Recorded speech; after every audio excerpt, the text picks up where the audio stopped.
Hi, welcome back to the Frappe podcast. My name is Forum, and today the set looks different because I'm here in Nairobi and we've come here for Frappe West Africa. So for this episode, I have Moses and Yusuf with me. They are from ERP Champions, our partners, and they're from Uganda. And I'm so happy to have you all here. Happy to be here. Yeah, how are you all feeling? We're feeling great. Feeling good. It's good to be in Nairobi. For most conferences, is that it's really a bunch of suppliers trying to sell to themselves, right? Yeah.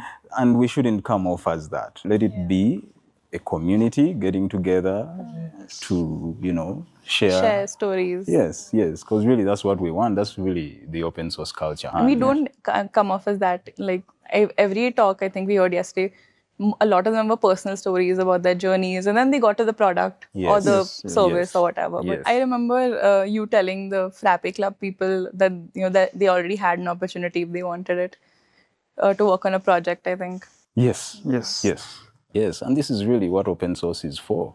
Here's a license-free technology which you university students, you're in your time of concentrated study. I mean, why not just dive into open source? Yeah. I'm really jealous. I should have done that in my... I mean, it's not recognized yet. Yes. The initiative is really cool. Like somebody taking that initiative is unique. Actually, to be honest, it's not new. Yeah. Right? I've read a bunch of research papers on the impact of open source technologies in education. There are a bunch of papers, but all these academic... The implementation. All these academic papers probably end up staying in the universities, or you have to really dig them up into... Rather, as you're doing your research, like me, I'm really a researcher, so I've really dug into all these open source publications and whatnot. Those researches are there on the impact of open source in education. Yeah, so really the point is it has to scale. Right? Enough of small pockets. Proving concepts. No, the concept is proven. But before we dive into much deeper topics, I want you both to introduce yourselves as well, so people get more context of who you are. Sure. Great. My name is Yusuf Mulinya. I'm here with my big bro. Yeah, they're brothers. If people did not know, They didn't know. They didn't know. Moses Chiseka. Yes, and we are both business partners. We run ERP Champions, right? Based out in Kampala, Uganda. And how long has it been? It's been about 5 years, and we are pushing on. 5 years is not a joke. It's not. It's really not. There are levels to how long a company runs, right? Yes. Like 1 year, you're going to make it. 2 years, you're definitely going to make it. Yes. 3 years, there's no stopping now. Yes. I think most businesses fail early on. Around the third year might be there. Yes. Yeah, so really we are open source buffs, right? And as they say, when you think back is how you connect dots, right? Where did this whole open source thing come from, right? And I realized it was when we were kids playing video games, we bumped into shareware games. Okay. Right? Many games we had to buy them. Yes. But now these were free games. You're like, really? How do people make? So what? Sharewaregames.com, shareware.com, So when that got old, I think the next question was like, how are these things made? Yeah. And then we're like, wow, there's video game programming? Yes. You mean there is something called computer programming? And I think that's what set me into discovering how to be a computer programmer. And I bumped into C. I think we were about 14 years old. Yeah. Learn C in 21 days. So I bought myself a book called Teach Yourself C in 21 Days. I hit a snag and it was difficult for me, When I bumped into pointers and arrays, I think that's where my intelligence stops. At that time, we had a family business. Yeah. So our dad, just came home with a CD of Tally. Oh, the most popular one back then. The most popular accounting software. Yes. And it came a CD with a big book, instruction manual. And he would teach himself. Of course, he had a full-time job. He was the head of engineering in a large brewery company in Uganda. That, there's accounting software to run a business, right? So you recall he taught himself, and then you're the one who... He taught me first.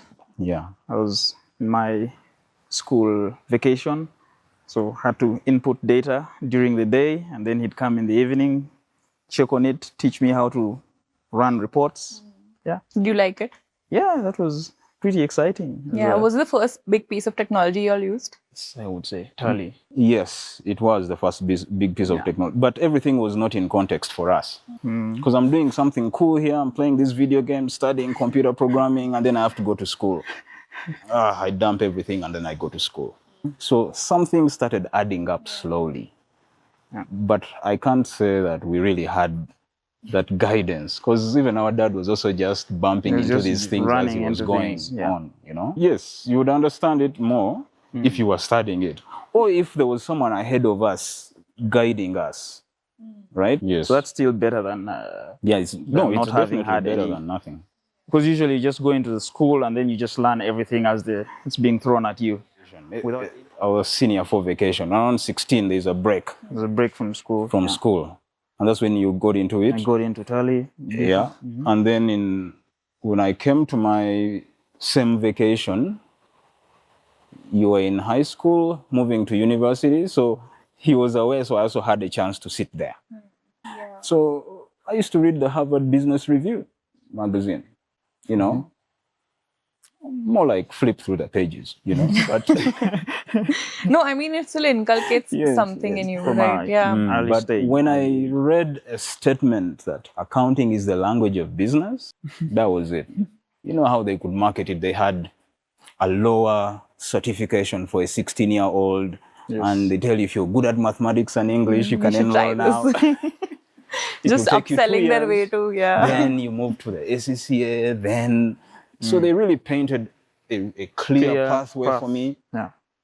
They sold it to me, I bought it. Now I had the trouble of selling it. Sell it back at home. And like, how hard was it to sell, you know, each of your future ambitions at home? It's very hard. You were already participating in the... I failed. I had to go back to the A level. I was ready to drop out there and then. But he's the one who pays my school fees, and he said, no, go back to advanced level. So I had to go back to studying physics and chemistry and whatnot. But went in for statistics at the university. But then before that, he got another business opportunity, which was the Unilever agency. Distribution. Can you imagine getting a sole distribution agency in Kampala in in the year 2001? And the business was just growing, you know?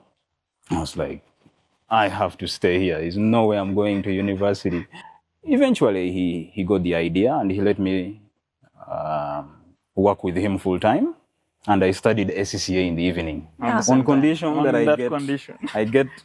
I finish SCCA and I get the degree which is attached to it, which was a degree in applied accounting. And that was my career path. It was a tough environment, you know, working with people who are, you know, you don't know their intentions. Everyone is trying to take your inventory or fictitious sales in the market, credit sales which never get collected. Man, that business was hectic. Problems very early. Yeah. It was hectic and at its peak. Actually, it was, well, we're just humble about this, but that business was a $6 million revenue annually. Yes. At its peak. At its peak. We're balancing $1 billion shillings a month. Yeah. You know, we had about 15 trucks just moving across Kampala. Yeah, this is not a family business anymore. Like you have, I'm guessing, dozens of people working with you. 30 plus employees. I had to hire accountants. But I had accounting technicians. I prefer to hire accounting technicians.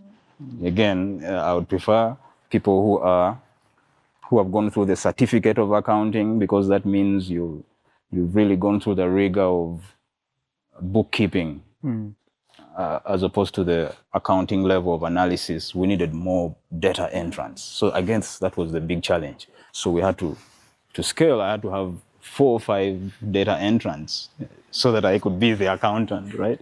Yes.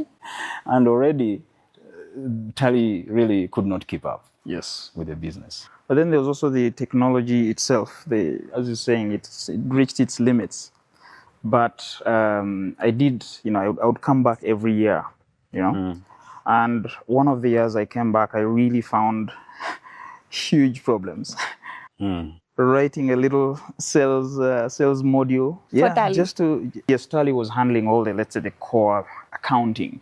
But now we were having issues with, selling process. Yes. It wasn't real time. That's the problem. Yes. We needed something real time. Yeah. Business was moving too fast. And this time for me, I had to go back to school. Yeah. So that actually dropped at that point. Yeah. We didn't take it much further there. Tell me more about how it shaped you and how it brought you all back together. For me, that probably sparked the search for a software which can work. After I left. Right? Now, yeah. There must be software out there, right, which can do this. And again, it must have been when you had gone out initially to Germany, and you sent me, an 8-pack CD of, OpenSUSE. Yes, Linux. OpenSUSE. Linux. It's a German distro, right?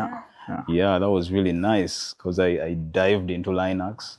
It had a bunch of how-tos, and So that was your first open that source was experience. a real open source experience. And I started reading about Linux torvalds. I'm like, how is it possible that people are creating software and giving it out for free? And that's the direction I went in. So in daytime, I'm working. Nighttime, I'm into open source, reading about stuff. I needed to do some work. At the time, I'd kind of taken the family business out of my mind. I'll let Yusuf and the others figure that out. And, it led me to, when I finished my university, I went to Germany, rather to Denmark, and I started working for a small insurance company, or actually a provider of insurance software. So it was like a Frappe. Okay. Right? So that kind of then took me down that path, right? Ended up in insurance ERP.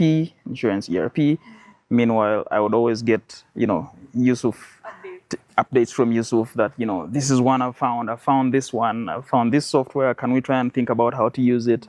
So I was sort of beginning to get interested in what he was doing. And in fact, I think the one that really got close to ERP Next was called Front Accounting. Really smooth, clean. We actually then started a business around it. Yes. I did a proof of concept.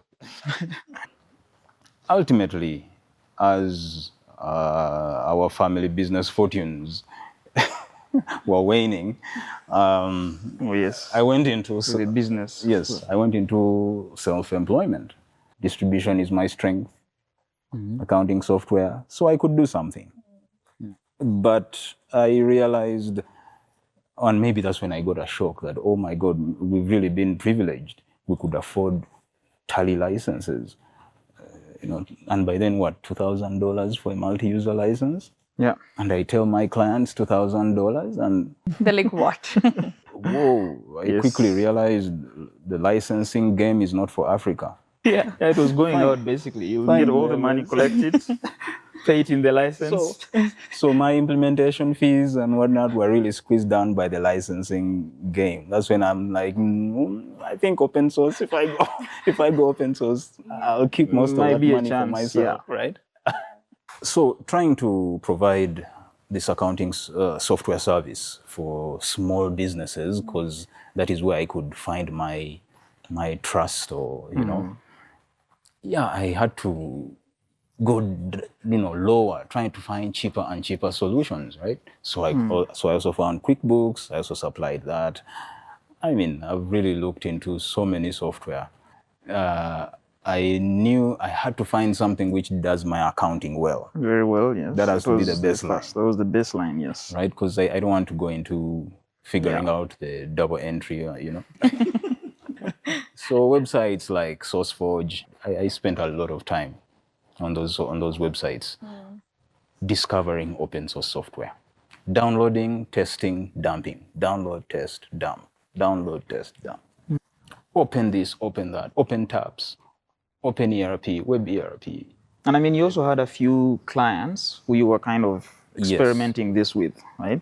So you had some context also. Yes. Enough to see that this is good enough or not good enough. So it was really yeah. So I took it to my biggest client then. So I'd supplied him Tally, and Tally was working for him. But it was centralized, and yet he had 4 branches. So I was telling him the similar problems that we had. This is what is going to be your solution, a web-based software. But to my shock, the software only worked at the head office. It did not work in the branches. What was the reason? Wi-Fi. The internet. the internet was. As soon as you step out of the town, It's gone. It was still not good enough. I mean, the internet was just. No, that really killed it for me. So that's when I said, you know what, maybe it's not yet time for web-based ERPs. So I shelved that project. That was the impact. Yeah.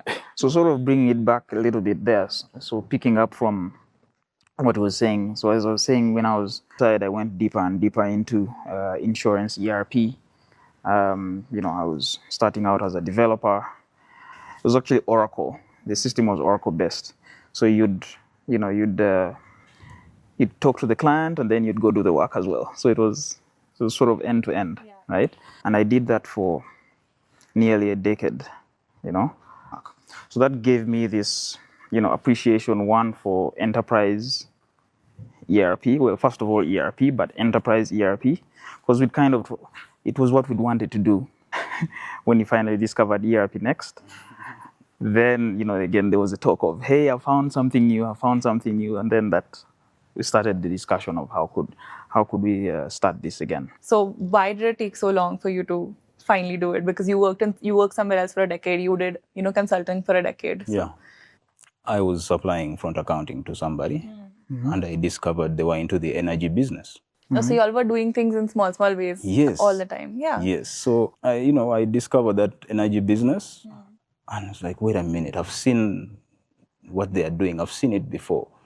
And it turned out that there was an open source version I had read about. So, because I was reading into the energy space. And again, because we research a lot, right? So you pick a piece of technology and you ask yourself, could this thing work? So we would collaborate on a bunch of things. Obviously, the fact that I was living abroad, I was working abroad, my career was, that was going on well. So, and we, of course, tried a couple of things, and it wasn't clear that anything was really going to really work out, right? So, I wanted to be at home. I sort of got a sense that I needed to get myself a piece of land. So I got into the mode of, I need to go and discover myself. I need to see if I can actually live on land, without anything. So I put my career, on pause for a couple of years, went and bought a farm. And started living there for a couple of years. And then along the way, we actually got together because, so taking it back a little bit. There's a time I needed a customization. A customer wanted a report for dimensions out of front accounting. How you can get dimensions easily in ERP Next? Yeah. The dimension report wasn't there. So I would come over and he tried to figure it out, but even he was like, I need a lot of time to do this. But again, the power of open source, someone sent us the bunch of code. Yes. He's like, I'm not sure exactly what you want, but I think I attempted it at one time. So here is the code, you figure it out. Yeah, that's so helpful. And he went into it. You'd get out of on my off-grid farm. And, try to figure it out. Here's the report. Yeah, let's go back to the market. It's like those the front accounting days. I was still giving you context of why it really took a while to really finally get to where we got. Because there was all these in-betweens. So, of course, my time off, my career off. And you also at some point thought you could join me. Or like maybe what I'm doing is too crazy. I'll try and join you. So you also tried to join me out there. But then at some point when we realized that this was not going to work, Then I went back to Europe to do work again. And, I don't remember exactly how that, how you came in again with front account, rather with ERP Next. But what I remember is at some point he did come up again that, I have this software that I think is good. I have a couple of clients, my clients, I need to transfer them. I really believe this. So he was really now selling this again to me. So there was a lot of doubt. At the same time, the connection was there. We've been at it for a long time. So there was always, like, all right, let's give this a chance. Let's see how that goes. So he started on it. Of course, he was doing the work, so to speak, and he had to convince the rest of us. I think he started walking around. He was running his, it was a car wash, running it, and he's very systematic. He likes everything to be running smoothly, and he likes to know where everything is at any time.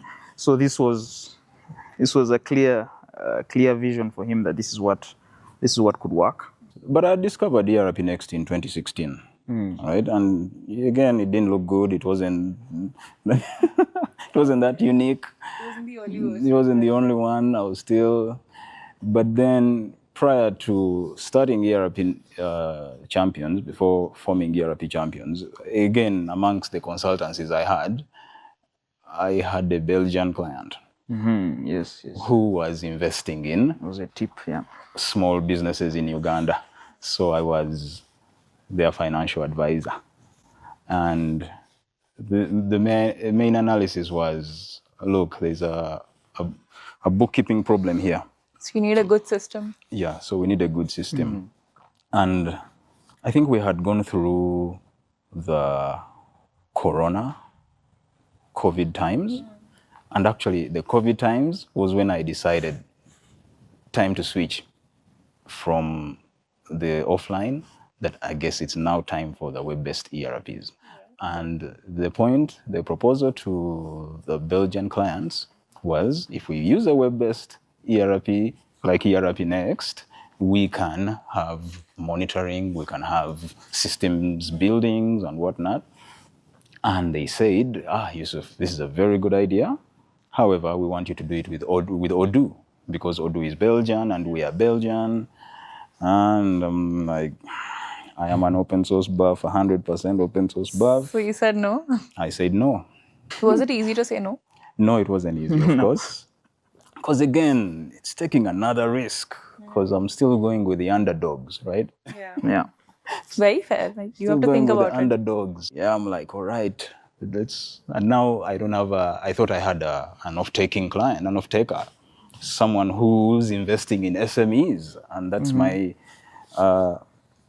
that was a part of my calling at that time, because I was, as much as I was offering the accounting software consultancy, it always tended to lead to helping someone to get an investor. Yeah, so that is another aspect towards our vision, that aspect of investor readiness and helping businesses, because I was doing that with that Belgian client, right? Yeah, entirely. Yeah, and it's a big thing to commit to open source in such a loyal way that you'll just reject customers because of it. Yes. Comes at a cost, yeah. Comes at a cost, huh? It does come at a cost. Yeah. You could start from the point where you're just saying that you decided to form the company, right? And then you can pick up from there. Okay, I think the main thing was to have some initial clients who could take a risk with us. Take a risk, yeah. You could take a risk with us. And so I didn't have to sell ERP Next initially. So as we were doing the accounting work, in the background, we are studying ERP Next, we are figuring it out. That was really the entry point. So it had to be gradually getting courage to convince people to try ERP Next. Many trials and errors, many proofs of concept, meaning work first, let's see your value, and then we pay. Sometimes it works, sometimes it doesn't. There are some innovators as customers who just also look at a product and say, let me give it a try. And one of that's Mogas International. Mogas really just gave us a chance. And sometimes you just need that someone, one, yeah. that's someone who can give you a chance and believe you and say yes. And now, once you have that anchor client, yeah, we started on that. When did it start feeling like this business is now going well?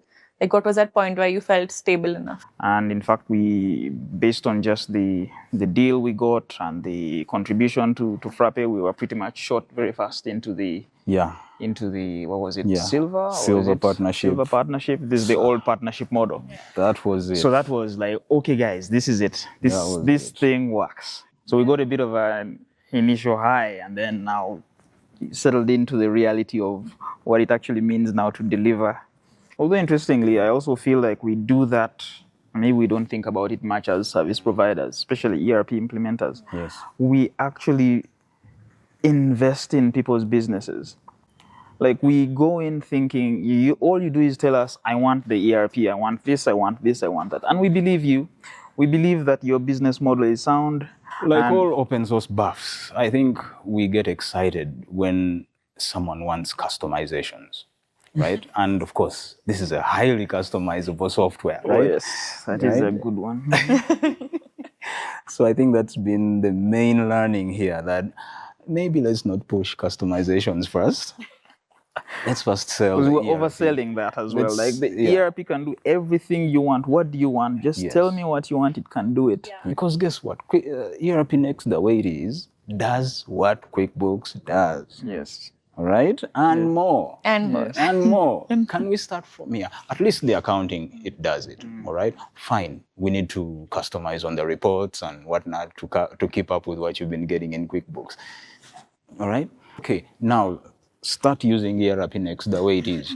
I mean, you're using Tally the way it is. You see what I mean? Use ERP Next the way it is. Then tell us what problems are you facing. That's a good point, actually. Okay. Really, again, open source.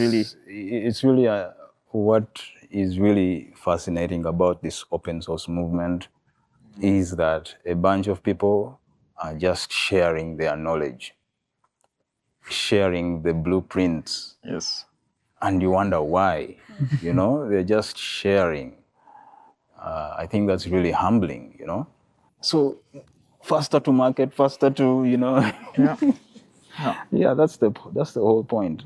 And that idea of distributive enterprise is really the most core value that open source is offering us, especially in Africa here, This is what we need to develop. Not closed source systems like Odoo, no thank you. Open source all the way. So any other technology which is not open for us, no thank you. These are the guys who have really been inspiring us over the years, right? People who are just beaming a ton of information for us, right? Yeah. And of course, running us crazy with a bunch of information, right? Because we now think everything is possible. Yeah. That's right? Especially when we look at Uganda. Makes you overconfident as well. Yeah, because really we have an economic development challenge, right? So we are quickly forced to be the old men of the town. Yeah. And we have to think for our societies, right? So when you talk of community, right, the open source community gives me the model. Yes, it's a starting the point. Economic model to think about my country. When I think about any sector, I find there's something open source in there, right? So many times we get lost in open source software. Yes, but then there's open source hardware. Much right? wider. When I bumped into open source hardware, my goodness, there's so many projects like the Arduino and there's open source ecology. There's some guy who wanted to build 50 machines. Yeah, for civilization. Civilization needs more or less 50 machines. Just 50 machines. We're going to build those machines and send them all around the world. And one of them was a tractor, right? Incredible dream, but yeah, and you have to have that accessibility mindset. Like, if you're someone who believes in capitalism, you're not going to believe in open source at the same time. Because, like, surprisingly enough, all source code was open source at one point. And then capitalism was like, no, let's charge for it. And I can't believe that we're here trying to fix something that already existed before. Like, it sounds so stupid. Yes. Like, we want something back that, you know, was there, we were happy with it.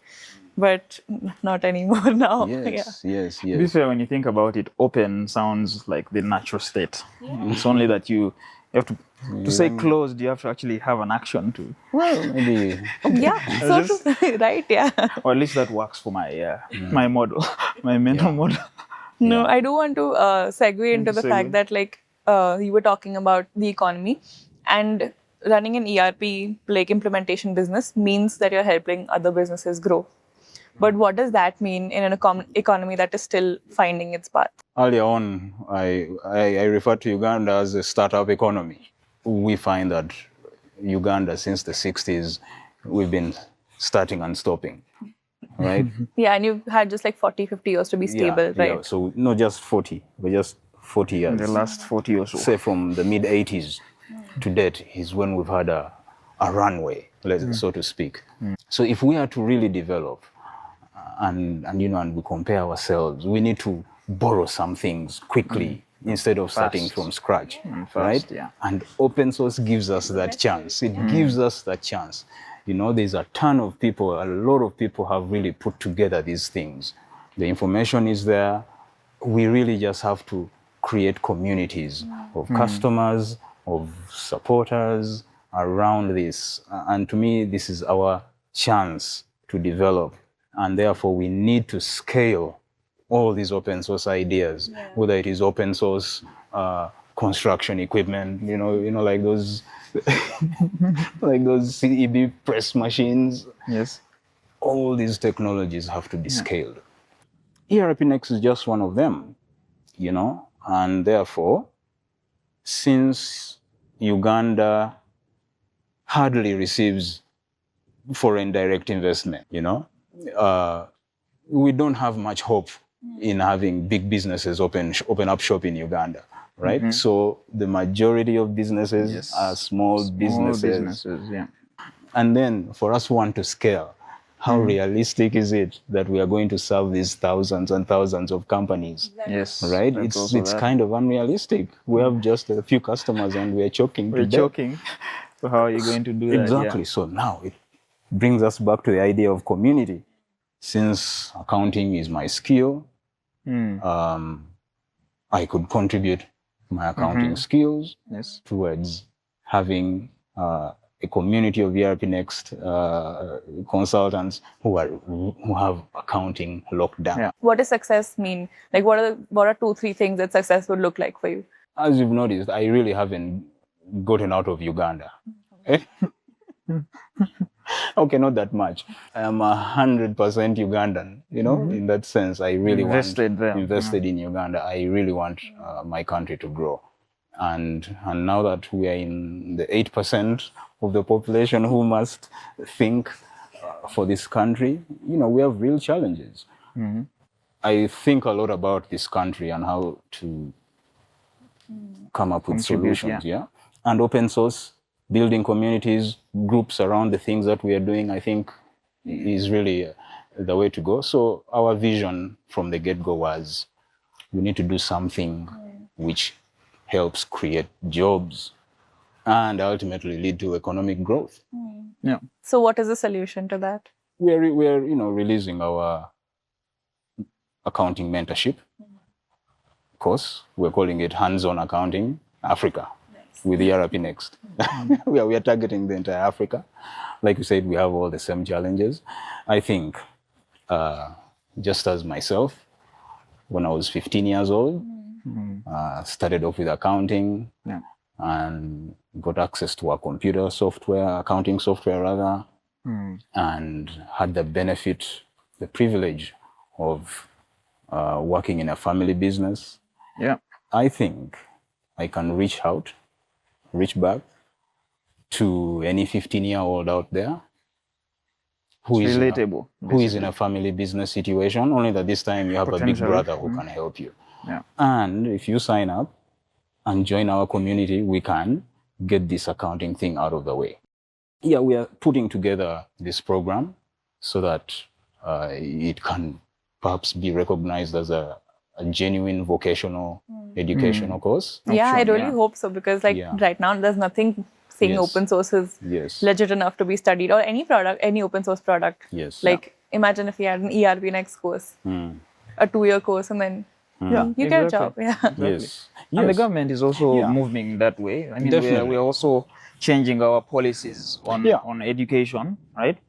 So that we can have a scalable education, and therefore we scale the adoption of accounting. Because again, we need to scale accounting as a value in itself. Yeah. Right? But ERP Champions is named after us. We, the people Who are championing ERP. Yes. Yes. That's fair. Yes, it's really about the people. So, really, I'm the lead trainer in this business. So training is I was about to say that, what yeah, we're doing. besides the training we try to put up for our clients, because obviously as You have to train implementers, them, we yeah. have to train them. And that's a work in progress as well, just being able to find the right fit. Yes. And of course the clients are also pushing us, right? So if it's the smaller clients, the SMBs, we are more or less in control. We decide to experiment and see whether that will get. But the larger ones, they're more demanding. You know, Yeah.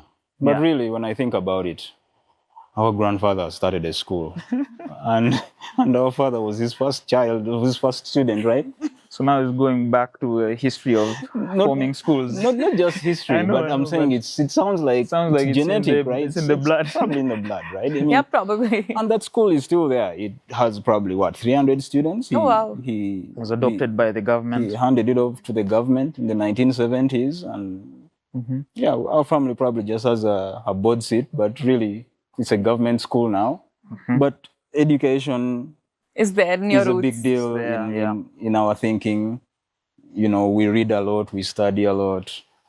I've reached the point right now that all the information I have is useless to me. I just have to give it away. It must be useful to somebody, you know? So that's why we really Or have even to make use of it. So part of the other issue is that, as I was putting, it together, I found that I would be violating a lot of copyright, sharing accounting from the standard accounting books. Okay. Because again, I also wanted to appeal closed to... source accounting. Yes, exactly. Like, so textbooks are now So it's claiming such a things. thing as Yeah. well. So I wanted to appeal to university students. So the books I was using were university books, and there's a copyright infringement clause if you ask for permission. Yeah. The 3 people who have sent emails asking for permission haven't even responded. So at least say no. But Yeah. so incidentally, I discovered an open source accounting book. Again, I had to say open source accounting textbook. Because now we are going to remix that book. Yes. They use this Creative Commons licensing.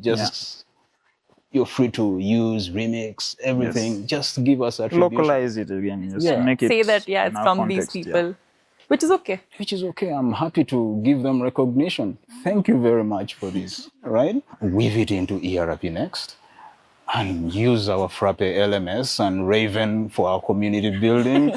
Yeah, I think you're just giving a list of our products now. It's just like all this. Yes, and again, you see, that's what the Frappe that's what it ecosystem does. is Really, giving it us. gets you excited. You can see this dot. Yeah. I can connect this piece. I can connect Yeah. this piece. Because again, we've studied online education, and we know although there's been a growth in education, 90% of people do not finish You drop the off. courses, Yeah, right? So we say, okay, How do what you, can we do to facilitate make it stick. and make it stick, Yeah. right? You start, you must finish, right? Again, we must have a community. Can we it's create back to a that, virtual yeah. school so that people are not studying on their own, they are not lonely, right? So as much as we have an LMS, the Frappe LMS, it gives us the structured course design and follow through and whatnot. Yeah, But we need Raven To so tell that people. we can have the, the discussions. And Hermansons also recommend that we need a new way of teacher to student yes. interactions. So we think by putting together these Frappe technologies, this is At least it's a this start. is the institution That's the that least we can do as Dr. well. Zamanson recommend in their textbook. So I think we are really on time. Yeah. Too many moving parts. Too many Too moving many moving parts. Too many moving parts. Especially when you're at the top, you have to, look at everything. Yes, Everything. yes. And then furthermore, we are in Uganda. I think there's an extra layer of difficultiness added on. Yeah, the economy is very small, so you really have to And make not it just make small, it we work. have to educate the economy. And yet most of our business gurus would do not encourage entrepreneurs to educate their markets. So now I also I know, have to think about it. So yeah, that's the experience. You have to. It's just no way around it. You have to go through it. You have to go through it. Yeah. So maybe everything is in chunks. A little chunk for the family, the bigger chunk for the business. And the biggest one for the country. But work-life balance, I'm yet to learn what that is. What is that? Work, life, and purpose balance. I guess, again, other models like you've heard of Ichigai, that Japanese model, Okay. which the meaning of life kind of gives us a model to get meaning in life. And it balances, at least strive to balance 4 things. What you're good at, what the world needs, what can you be paid for, and maybe the 4th is just gone off my head, but it kind of gives me At least 3 out of 4, whatever. Peace. 4 things, something to think about. Yeah. Maybe it is a way to reach that sweet spot, which is called Ichigai. And in the meantime, there are a bunch of states where you're good at it, but you're not being paid for it. Otherwise, you earn and you're, good at it, So- but there's no purpose to it. So, we find that if the world needs it, but it's not paying you, but you're good at it and you love it, then maybe Stick around a little you're longer. always anxious. So it's a good model really to think about, keep us going. Yeah. And again, it's really a journey. Yes. It's really a journey, and having again seen what our own parents went through, the trajectories of life, let's pace ourselves. Really, it's a marathon. Yeah. It's a marathon. This is long-term investing, market development, economic growth. These are all long-term aspects. So hopefully, if we take the pulse, or if we take our attention off the pulse, the short-term pulse, Yes. and focus on the long-term goal, it can keep us going. I think Yeah, it that's keeps what you at helps. least not, again, looking too much at the dark, the darkness. Like, I can see something out there, This was great. Thank you so much for doing this. Thank you so much for agreeing and, after a very long day yesterday, staying back and doing this. I hope you all had a good time in the conversation. Yeah. See you in the next one. See you.